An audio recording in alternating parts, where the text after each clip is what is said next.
Joining us now to separate the ones and zeros from fact and caution about Heartbleed rather, Sam Volkering. He is the tech analyst for the investment advisory service Revolutionary Tech. I believe I got that right. Sam, thanks for joining us here today. Not a problem. Nice to be with you. Sam, let's start right out. We've talked about all this now and the fact that somebody finally hacked into a governmental agency to actually get to records. So how serious is this attack and how scared do people really need to be today? Look, there's no doubt that this is a very, very widespread attack. I think that's important to recognize. But I think one of probably the most important thing for the average person that's watching tonight really needs to understand is that you shouldn't panic. I think that's the key thing. This has affected a lot of big major websites like Google and Facebook, Pinterest, Instagram.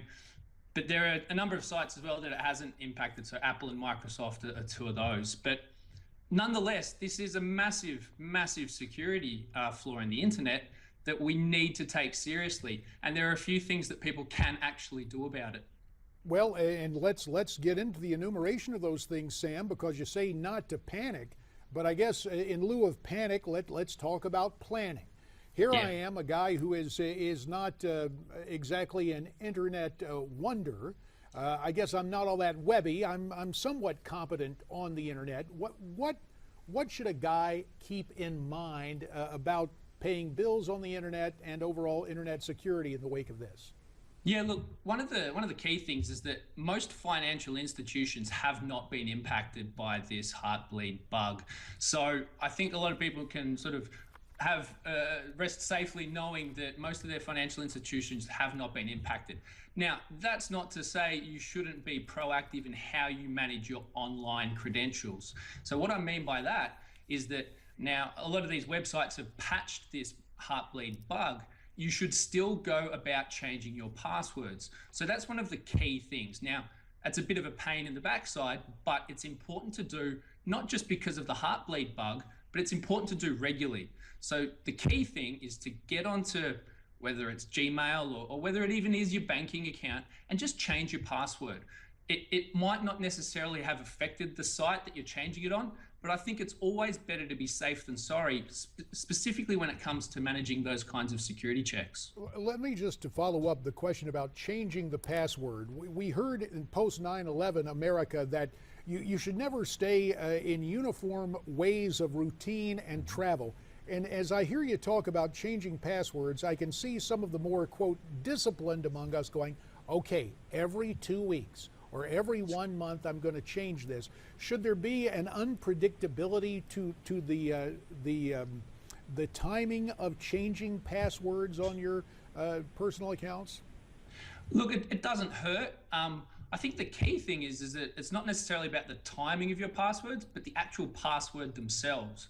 So recently there was a survey that came out and the top 5 most popular passwords included number 1, which was password. So you kind of get the idea that it pays to have a reasonably complicated password. Now, the best way to do that might just to be simply have a phrase that you remember to yourself. So it might be as simple as I feed the cat, but within that password, mix it up with capital letters or some numbers or some symbols. And that in itself becomes complex enough to really prevent any kind of major hack on your passwords. All right, now here comes a real simple question. As I mentioned earlier, this is not really new. They've known about Heartbleed now for 2 years, basically, when it was out there. Here we are 2 years, and all of a sudden, boom, media's all over it, everybody's talking about it, do something or else your entire life will change. Why is this all of a sudden hitting like this with such a hammer when we've had 2 years to know that this was coming? I don't necessarily think that everyone knew it was around for 2 years because the bug that it affects, without going into too much technical detail, is called OpenSSL. Now, the thing about that is that it's been around for 2 years. It doesn't necessarily mean, Google and Facebook have known that it's been a vulnerability for 2 years. Now, that's not to say that someone doesn't know it's been around for 2 years. And the rumors floating around, although we can't prove it, is that the NSA actually knew about this from the very beginning. So regardless, although it might have been around for 2 years, it's hit the major headlines now because people have actually opened and switched on to the fact that it's here, it's real, and it's a bug that needs to be fixed. Can we basically just say when it comes down to passwords, please don't be simple. I mean, because you just talked about password and password 123, and I've seen all these before over and over again. I got to be honest with you, Sam. When I see those stories, I look at them, I read them, and I go, how can anybody be so stupid?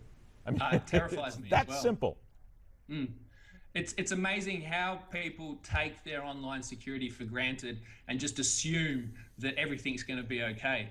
You know, any connected device is going to be vulnerable at some level. So you really do need to be vigilant. Now, it doesn't have to be every 2 weeks, or it doesn't even have to be every month. But as long as your password is complex enough and not just password, then you'll go a long way to keeping your information in security online. I think, Sam, you have performed a public service for so many people who might think it's clever to use password when we see, in fact, it's just too obvious, like a neon light for would-be hackers. Sam, we very much appreciate your time. We look forward to visiting with you in the future.